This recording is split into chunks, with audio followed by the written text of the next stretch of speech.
രാഷ്ട്രീയ വിവാദങ്ങൾക്കിടെ പമ്പാ തീരത്ത് നാളെ നടക്കുന്ന ആഗോള അയ്യപ്പ സംഗമത്തിന്റെ ഒരുക്കങ്ങൾ പൂർണ്ണം. ഉദ്ഘാടകനായ മുഖ്യമന്ത്രി പിണറായി വിജയൻ പമ്പയിലെത്തി. വിഐപികൾ ഉൾപ്പെടെ 3000 പ്രതിനിധികൾ സംഗമത്തിന്റെ ഭാഗമാകും. സംഗമത്തിലെ ക്ഷണിച്ചവരിൽ തമിഴ്നാട്ടിൽ നിന്നുള്ള മന്ത്രിമാർ മാത്രമാണ് പങ്കെടുക്കുകയെന്ന് Devaswom board president PS Prashanth 24 പറഞ്ഞു. നാളെ രാവിലെ 9:30 മുഖ്യമന്ത്രി പിണറായി വിജയൻ ആഗോള അയ്യപ്പ സംഗമം ഉദ്ഘാടനം ചെയ്യും. വിഐപികൾ ഉൾപ്പെടെ 3000 പ്രതിനിധികൾ സംഗമത്തിന്റെ ഭാഗമാകും. സംഗമത്തിൽ 3 സെക്ഷനുകളായാണ് ചർച്ച. സംഗമത്തിലേക്ക് ഡൽഹി ലഫ്റ്റനന്റ് ഗവർണറെ ഉൾപ്പെടെ ക്ഷണിച്ചെങ്കിലും തമിഴ്നാട്ടിൽ നിന്നുള്ള മന്ത്രിമാർ മാത്രമാണ് പങ്കെടുക്കുക. തമിഴ്നാട്ടിൽ നിന്ന് മന്ത്രിമാർ വരുന്നുണ്ട്. കർണാടകത്തിൽ നിന്നൊരു മന്ത്രി വരുമെന്ന് പറഞ്ഞിരുന്നു.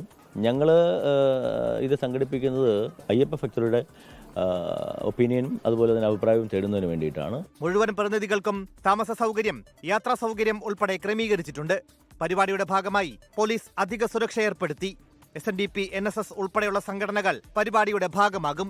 ശബരിമലയിൽ സമുദായത്തിന്റെ അവകാശങ്ങൾ ഇല്ലാതാക്കിയത് ദേവസ്വം ബോർഡാണെന്ന് ആരോപിച്ച് ഐക്യ മലയാളീയ മഹാസഭ പങ്കെടുക്കില്ല.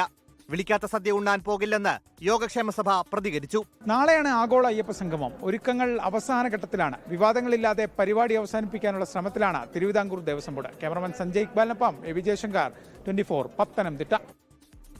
ലോകത്തെവിടെയായാലും ഏത് സമയത്തും 24 വാർത്തകളും ഓഗ്മെന്റഡ് റിയാലിറ്റി പാക്കേജുകളും എക്സ്പ്ലെയിനറുകളും വിശദമായി കാണാൻ ഞങ്ങളുടെ YouTube ചാനൽ നിങ്ങൾക്ക് സബ്സ്ക്രൈബ് ചെയ്യാം.